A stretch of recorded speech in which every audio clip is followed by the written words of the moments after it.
Hello and welcome to Random Fandoms from Billings Public Library. I'm Barb and today I'm talking to Gabriel Hink of Gabriel's Toys here in town. We're going to be discussing how he got started collecting toys, some advice on collecting and the collectibles market, and perhaps most importantly, how toys and collectibles can help you find your passion for the things that you love. Hope you enjoy. Good morning. I'm here with Gabriel Hink of Gabriel's Toys, and we're Hello. Hello, Gabriel. We're going to talk today about his collection and how he got started in the toy business. So, when did you get started with toys? So I've always had a passion for all things nerdy and cool. I used to read comic books when I was a kid, and somewhere around late high school to when I went into the Marine Corps in 1989, I started shifting more from comics to toys. And then really what happened is when I got out of the Marine Corps and came home, was digging through a toy box and I found one of my old Han Solo figures in the bottom of the toy box. Yeah. And I made a decision or decided, hey, I want to try to put all of those figures together. And fortunately I saved him even though he's all worn and played and beat up. I started putting the figures together and saying, hey, I want to recapture some of that childhood. And what I realized is I would put ads in the Thrifty Nickel and I would buy a collection from somebody from their childhood, and then I'd have a piece that I already had, and then I could trade that or sell that to somebody else that didn't have it, and then that would give me money to go buy other toys that I wanted, and it kind of just spiraled into this. Right. 20 some odd years later or 30 years later. Yes. And did you begin then, once you started going into it big time, did you begin online before the storefront? It's always been a hobby business to me, except for the last 6 or so years. And it really has been driven because I was trying to fund my collection or what I wanted for me. And then, like I said, if I bought extras or doubles or triples of something, I was able to sell that, trade that, or do something to be able to then buy other things that I wanted for my collection. So everything that's in the toy store, almost everything that's in the toy store is considered inventory to me. It's not part of my personal collection. Do I have items like this at home in my personal collection? Yes. And that's really why I do this, is the passion for that. I'm one of those few people that could say I had a happy childhood, and so I kind of like to be able to have things that associate to that happy childhood. And that's Star Wars. Star Wars is primarily my big thing, yep. It's my favorite.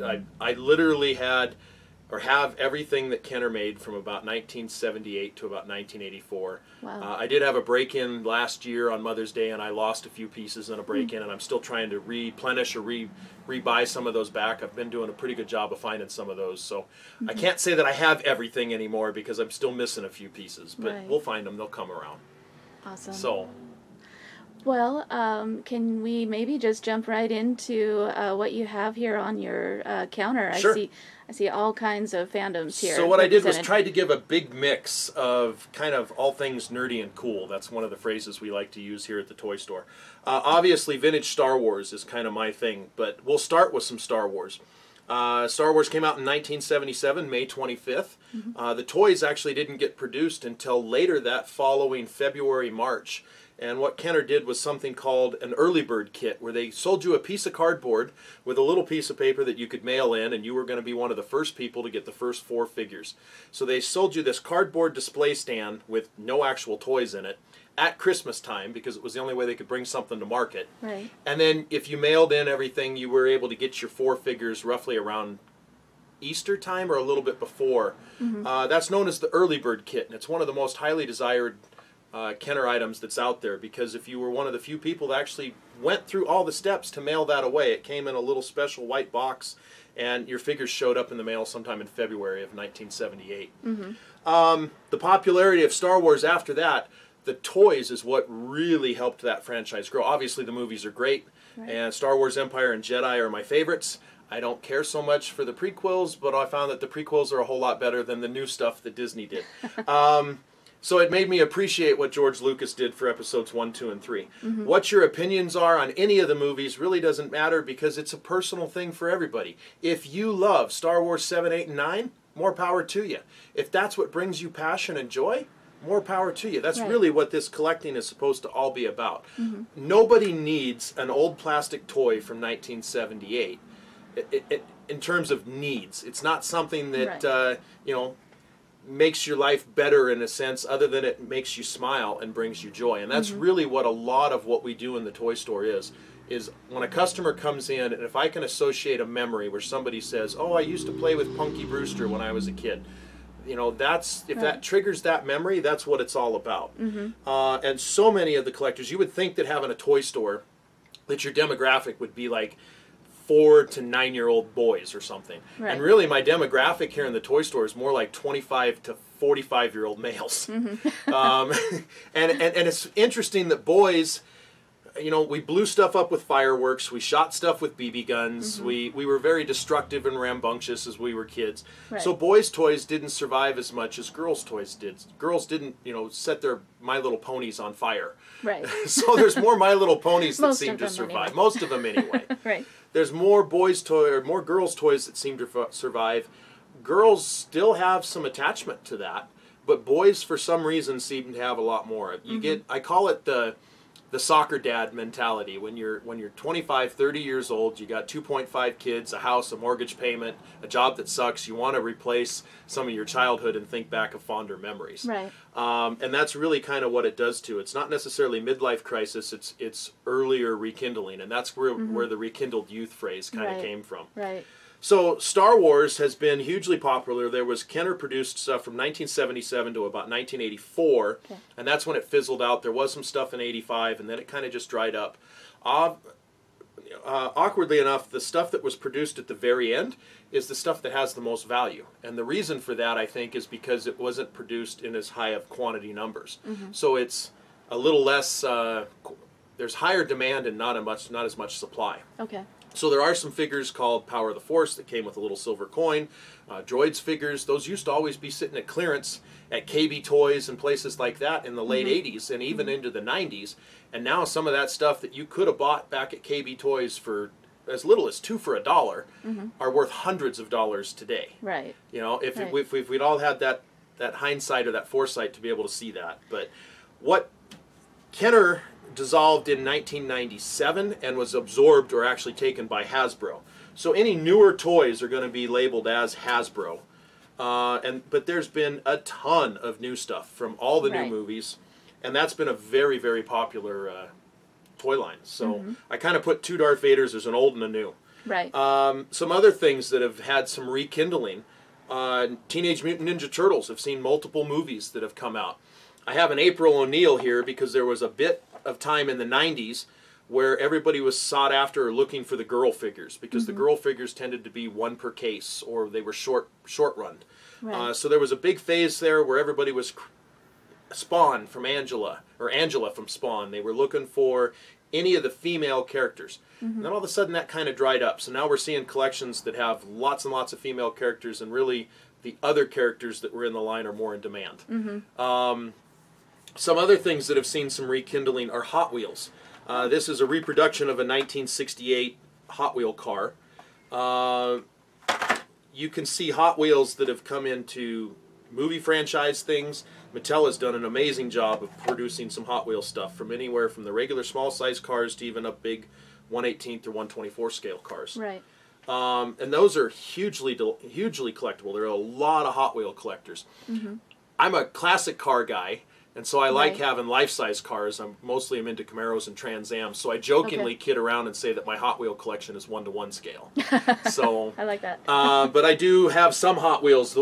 For me personally, I like a Hot Wheel of any car that I've either owned or wished I could own. So the Mopars, the GM cars, the Corvettes, the Camaros, the Trans Ams, that's the kind of stuff that I like to pick up or buy. Not the little trucks and semis and... Yep, but there's other people that, you know, if they have imports, they're into that. There's people that collect nothing but Ferraris. There's people that collect nothing but Porsche. Right. You know, and if that's what does it for you, that's really what this is all about. Don't let anybody tell you, oh, that's stupid, oh, that's silly, oh, that's whatever. Back when I was in high school, I was kind of, that generation was shunned for being nerdy. Right. And the ones that were playing Dungeons and Dragons and things like that and reading comic books and collecting toys, that wasn't as popular as it is today. And the reason I think for that is because of Marvel and what they've done in the cinematic universe.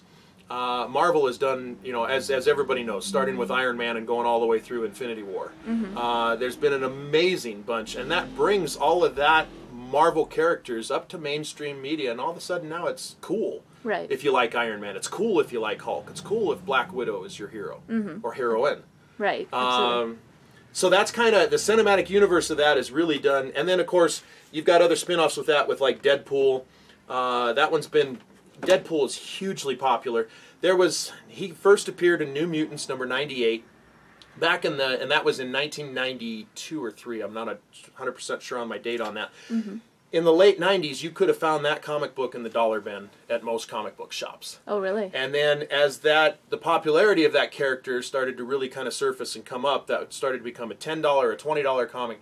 Now it's several $100 comic because of the popularity of the movies and and because of the popularity of the character. Right. So that's one of the things in comic books is some people will collect just to read. Some people will collect because they love the stories, they love the artwork. There's many reasons why you might be into a comic. Some people collect just because it's better than putting your money into the stock market. Some people collect because they want first appearances of certain characters. They're speculating that, oh, there's going to be a new movie with so-and-so, and that's going to make that first appearance go up. Right. And if you've had that kind of foresight to be able to do that, people have made good money. There's been better returns on some of that stuff than the stock market or even gold. Speaking of gold, there was a Forbes 500 article that they did talking about Lego. Right. And Lego actually outperformed gold in a 10-year period, according to Forbes 500. If you bought anything that was licensed Lego, meaning Indiana Jones, Star Wars, Marvel, those kind of things, not necessarily the other Lego City and that kind of stuff.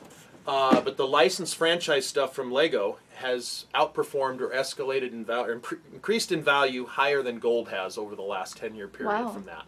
Okay. So can you have a good investment in toys? Yeah, there can be. There can be other toys. One of the things I love to do is I'll go to Target or places and look for things that are on clearance. Right. And Target will do a great job of putting things down to 70% off at certain times of the year. You go in and buy that right. Me being a Marine, I also support Toys for Tots every year. And every year I usually fill my H2 Hummer full of the back seat with a bunch of toys, and I do a Toys for Tots. One of the ways I fund that is by buying stuff at Target when it's on 70% off clearance, because you can buy so much more for your money. Right. One of the things I will do with that is we'll wait and I'll let that stuff season. Sometimes that stuff goes back up in value to its original retail, which means you're making 70% on your money. Other times, maybe it doesn't go up as much, and sometimes I'll decide, hey, is this still a playable toy or something that a kid will love? Right. And if it's not something I can put in the store and sell, then I'm going to give it and donate it to Toys for Tots. And other times, I don't care what it's worth. If a kid's going to have some fun with it and I bought it right, I'm just going to donate it. Right. So yeah. That's one of the things that I've done to help fund this business for years. I've been buying stuff at clearance at Target and Walmart. And then just letting it season and see. You know, you're going to put money into a mutual fund and you let it sit for 6 months or 5 years or whatever it be, and it goes up in value. A toy can do a very similar thing. Right. So do you speculate a lot on toys? I do a lot more now, especially have been in the last 10 years. Okay. I will buy certain things. Sometimes we'll buy stuff because it's a movie that's hot. Really what I prefer to do is wait until after the hype from the movie is done and then pick the stuff up at clearance, because you get a better margin doing so. Right. But there are chase figures that come in a box, and some of those figures, or Hot Wheels had treasure hunts for all through that time. 1995 was the first treasure hunt that came out. Okay. And if you bought the 12 cars from 1995 and 96, and you were able to score those for $1 a piece or 97 cents or whatever they were, some of those cars, there's a 67 Camaro from 1995 that's worth several $100s today. Wow. So on a $1 investment. Right. Well, that's pretty good return. Pretty good return. Yeah. So how do you know what's going to have staying power then when you speculate? Are you taking your chances? Or some of it's rolling the dice, and some of it's just having a little bit of knowledge, and that's where, if you're into this kind of stuff, some people will buy and they'll speculate, And that's all right. It's cool. I mean, it's one of the elements of the hobby. Other people buy it. They don't care what it's worth when it's done. They bought it because it had some emotional attachment to them. Right. It pulled on their heartstrings. It was something from a movie that they loved and appreciated. It's a certain actor. One of the gals that's worked for me is head over heels in love with Tom Hiddleston, who played Loki in the movies. And she's totally just, in anything that Tom does, she's going to support and do. So that's something that some people will buy. They'll collect certain things. They think Thor is good looking or whatever, so they like the Thor character because of the actor that played him. Right. Nothing wrong with that at all. Yeah. As long as it's a healthy, fan thing. You're not stalking them. Right. Yes, exactly. And kind of speaking of that, that speculation. The more you're into it, and the more you understand it, you can kind of sometimes look at it and say, this figure's going to be worth more money. Boba Fett is one of the most popular Star Wars characters. So anytime there's a decent Boba Fett figure that comes out, I'll buy 10 or 20 of them just because it's Boba Fett. Everybody loves him. For some reason, he's the coolest dude. That's why there's a life-size version, a costume of him standing in the corner. I see him. There's other ones that, this is a Jawa figure from 1978 that came with the vinyl cape. And the other ones came out with a cloth cape. Right. The vinyl cape is stupid money rare, and they're very, very difficult to find. And that's one of the reasons why I had him out here. Nobody really knew back in 1978 that they just thought it was a different thing, and they weren't. You couldn't really find any of the Jawas back then. I remember when I was a kid looking for one, it was tough enough to find him. So that one, I don't know that there may have been people back then that were speculating, but if they bought that figure for $2 or $3 back in 1978, it's worth like $5,000 in the package today. Wow. Okay. So then that's the other element, is the element of the hunt. Is that right? It's always about the hunt. Yeah. Right. So some of that, and that's kind of what got me into this, is even though once I put my Star Wars collection together, I still get giddy like a schoolboy on the playground at school anytime vintage Star Wars stuff walks in the door.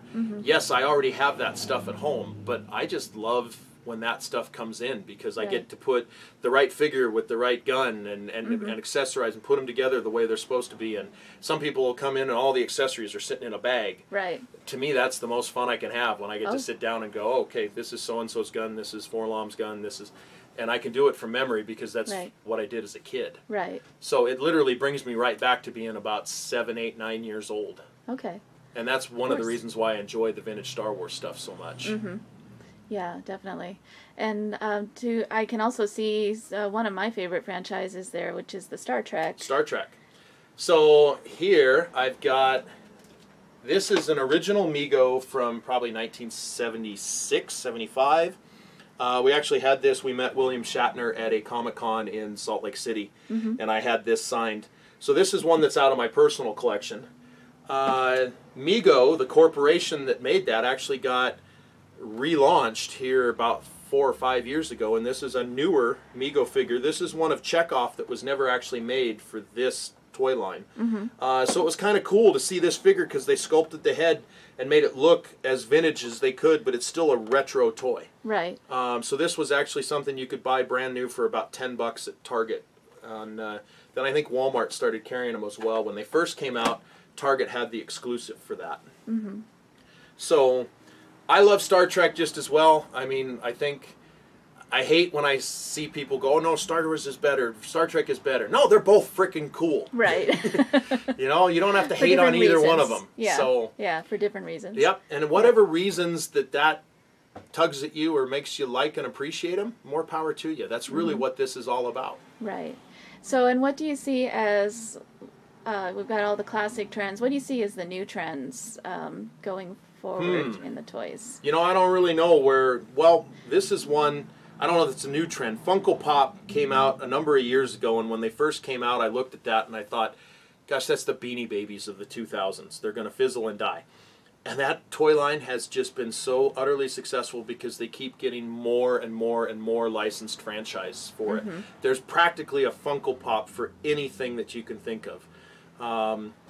So that's one of the things that company has done exceptionally well, is getting that licensing and then just making figures for everything that they can think of that's nerdy and cool. Right.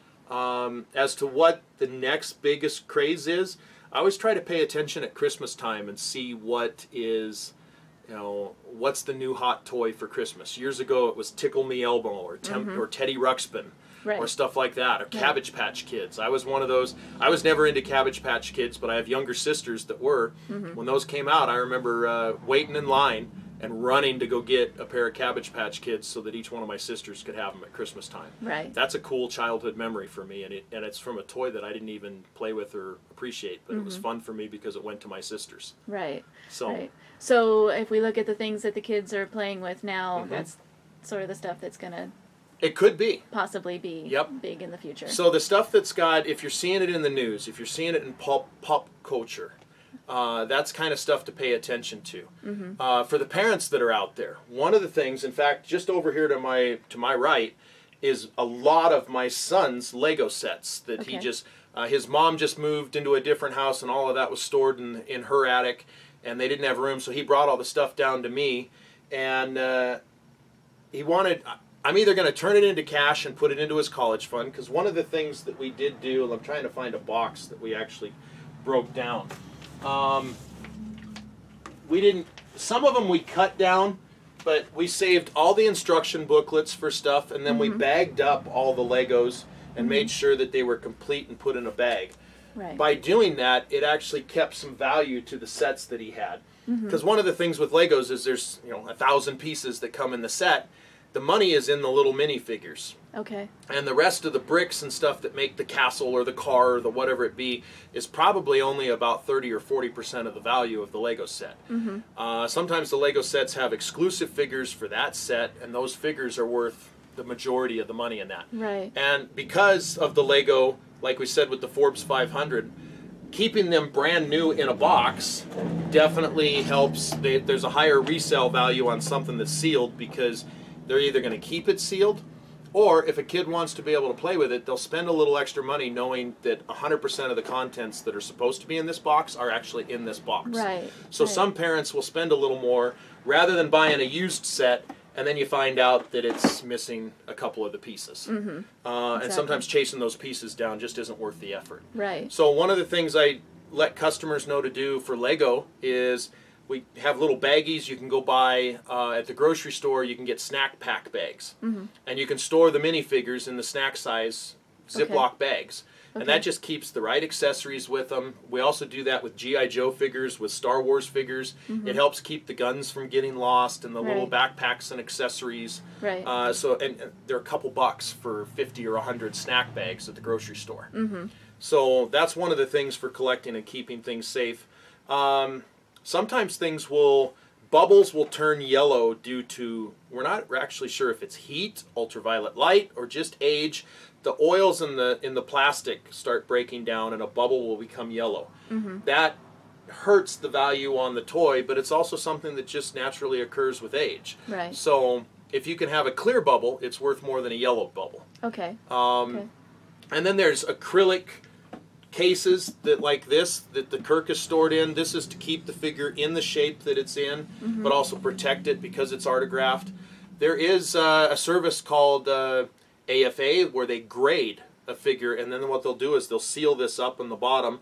They'll put a sticker inside that says it's an 8.5 out of 10 or a 7.5 out of 10, and it's a service that you can actually pay to have a figure sent off and graded. Okay. And there's money to be made in doing that. Sometimes if you have a rare figure and it's in pristine shape, it might be worth, say, $100. If you send it off and get it graded and it comes back an 8.5 or even a 9.0, now that $100 figure may have cost you 25 or $50 to have graded. Now it's worth $300 or $400 because it is graded. Wow. So there's people that actually just collect graded figures or collect figures to have them graded. Right. And they speculate and do that just like they would investing in the stock market or anywhere else. Right. So lastly, do you have any advice then for someone who maybe hasn't started collecting but would like to begin collecting? I would suggest the first thing you do is follow your passion. Okay. If it's something that you watched a movie and the movie tugged at your heartstrings and made you appreciate something, I don't care if it was the movie, the actor, or whoever it be.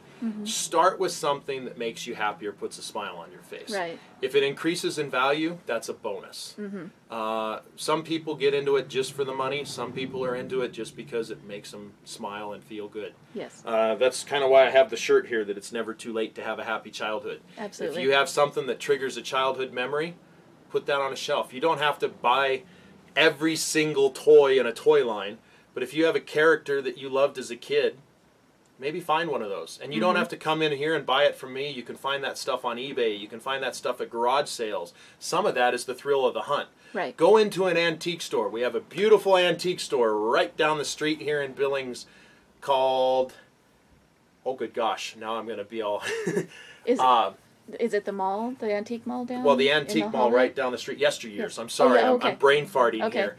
I'm so sorry that I didn't get that faster. That's Yesteryear's Antique Mall has a ton of cool stuff, and you can just walk around through a bunch of different booths, and if something catches your eye, that's kind of what more to pay attention to. Right, right. And then, you know, it may be out of your price range, maybe out of your budget, but now you've been made aware of it. Hunt for it, look for it. That's part of the thrill. Right, absolutely. And that's really kind of what got me started on this, because the Han Solo figure was what started it for me. Then I started saying, all right, how can I find all 97 figures that they made? And then I wanted to make sure they had all their correct accessories, and then it went to where I bought them all mint in the package, and that got spiraled really crazy. Right. So, but that actually funded one of my first investment properties. So I sold all the carded figures and bought a house, because I also do real estate investing, and that's one of the things that's allowed me to be able to do a toy store like this. People ask, well, how are you able to, do you make a living selling toys? No, I don't. I barely even draw a wage out of here at the toy store. I do this because I'm passionate about it. Right. But I also own the building that it's in. It allows the business to be the anchor for the building that I'm invested in. I have other offices that I rent upstairs, so that they all kind of merge and go in together, and it just, it works for me. Right. A semi-functional ADD. Well, you know, it's obviously working well for you. Well, thank you so much for visiting with me today. I really appreciate it. So if you have any questions about toys, you can find us on Facebook under Gabriel's Toys. I'm more than happy. You can come see us at 1140 First Avenue North here in Billings. We're just not too far down the street from the Billings Public Library. That's true. And I'm more than happy to help. I don't care if you come in and buy something. What I want you to do is come in and spark a childhood memory and have a good experience. All right. Wonderful. Thank you so much. Thank you.